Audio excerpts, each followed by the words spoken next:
I feel like I think we mentioned it in kind of the threat event.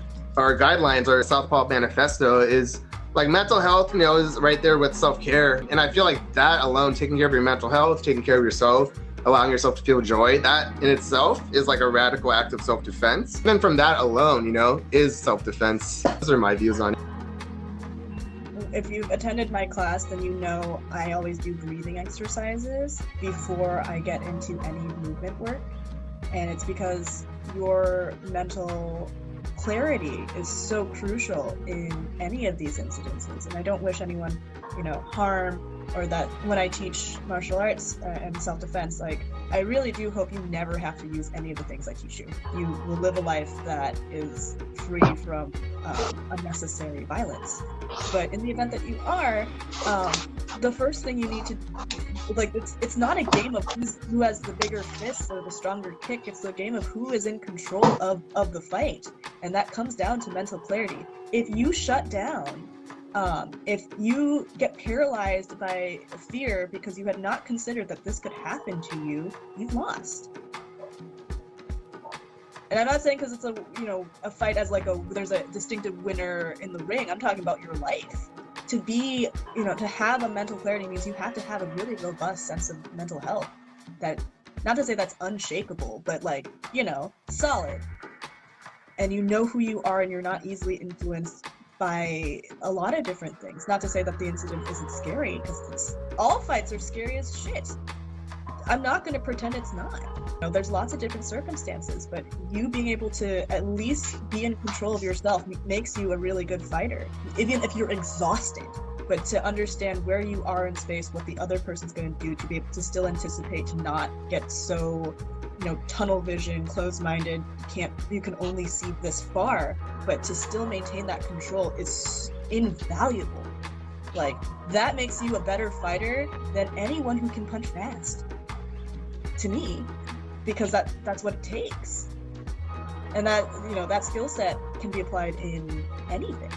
In an argument, in, the way you communicate. Your ability to stay mentally clear in really stressful times makes you a more resilient person, and allows you to do what's necessary to create safety, or, to get out of stressful situations.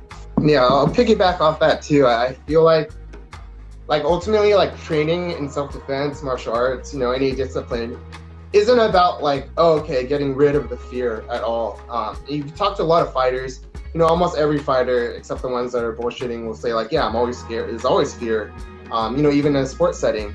I feel like with whether it's self-defense or training for sport, training yourself under those pressures and constantly learning to confront your fears so that you understand it. And I feel like a lot of the training, as we progress and advance, is so that you just you understand your own fears. Like, we're always going to be scared. You also gain resilience from the training that, okay, this is what it's like to be scared, and it makes you freeze up. But over time, through the progressions and the training and the repetitions and the consistency, you learn that, okay, I have this fear, but I can work while I'm in it. And you learn to be like, okay, I can feel this fear and I'll punch them back. So yeah, I feel like it comes into that as well.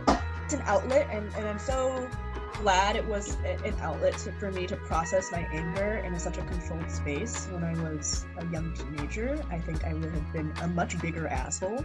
I'm very sure I would have been a much bigger asshole as a kid.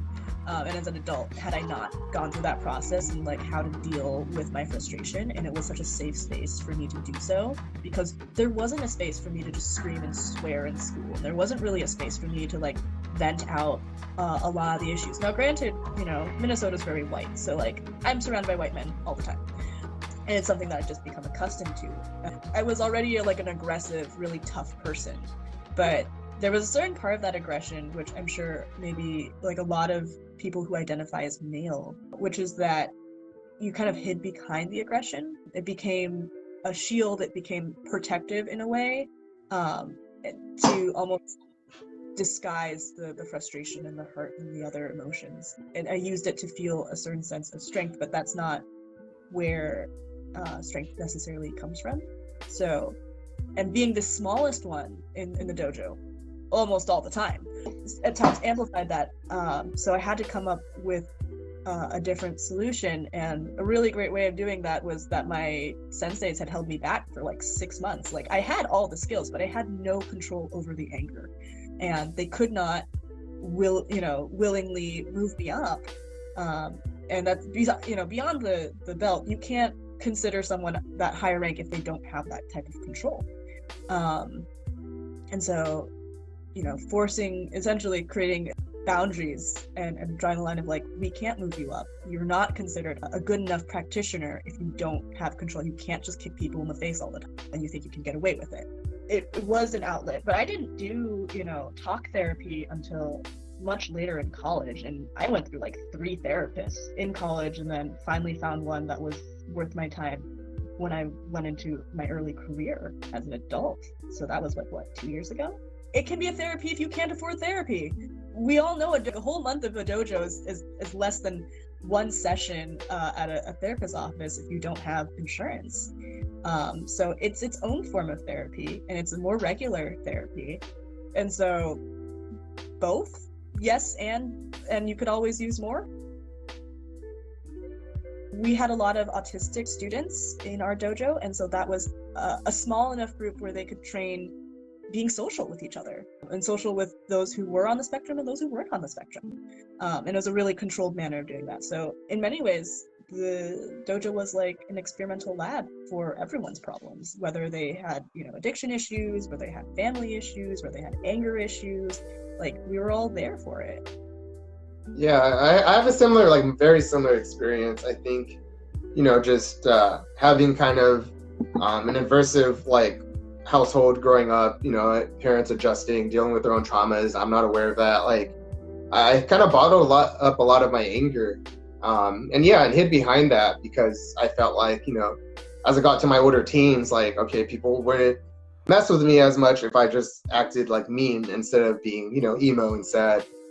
I feel like when I had traditional martial arts from Japanese or Korean lineages, they always instilled really good values. When I did Shorinji Kempo, which is a form of Kempo karate that, came from the Shaolin system as well, got a lot of good values about just we would meditate a lot, and that's what I feel is missing out of the sport fighting schools. Meditate after warm up or before warm up on what we want to get done, in the session, and at the end of class we would meditate on things we were grateful for that we did well or we felt we did well on. And a lot of those values I felt were really useful, and it always drew me back to martial arts, no matter how bad I got or how distracted I got. When my life was hitting its low points, I would always come back to martial art. But there was a lot of skills that I was missing, and even though I started intensive therapy in 2016, involved in politics and decolonization and understanding white supremacy, that on its own has even helped me a lot to understand myself and even understand my own mental health. And so I feel like what Joanne was mentioning with the dojo being a lab where we could also get mental health support out of it.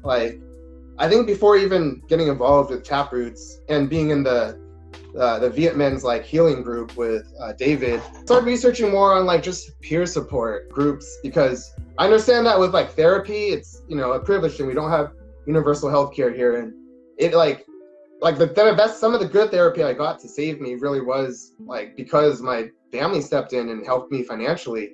Otherwise, I wouldn't have that quality, that level of clinical support. Another big component too was having 12 steps in AA. I have my own criticisms of them and feel they're a bit culty, but for people that don't have any access to really therapy, it's a good start, especially if you're struggling with addiction. So from what I'm reading, the peer support model, where groups of just like-minded people get together to support themselves, to talk about our feelings, it's on the rise, and I think they're starting to study it more, kind of as a supplementary thing. I can imagine that helps, therapists a lot as well, because that 1 hour of talk therapy a week, and that's the difference too. When I mentioned I had to do intensives, I would do a structured program where it was 2 hours a week, and then 1 hour or a couple hours of group, therapy all in 1 week. And right now I'm doing ERP, exposure and response prevention, and that's been, I just started, but that's intensive as well. It's first couple weeks, it's 2 1-hour sessions, and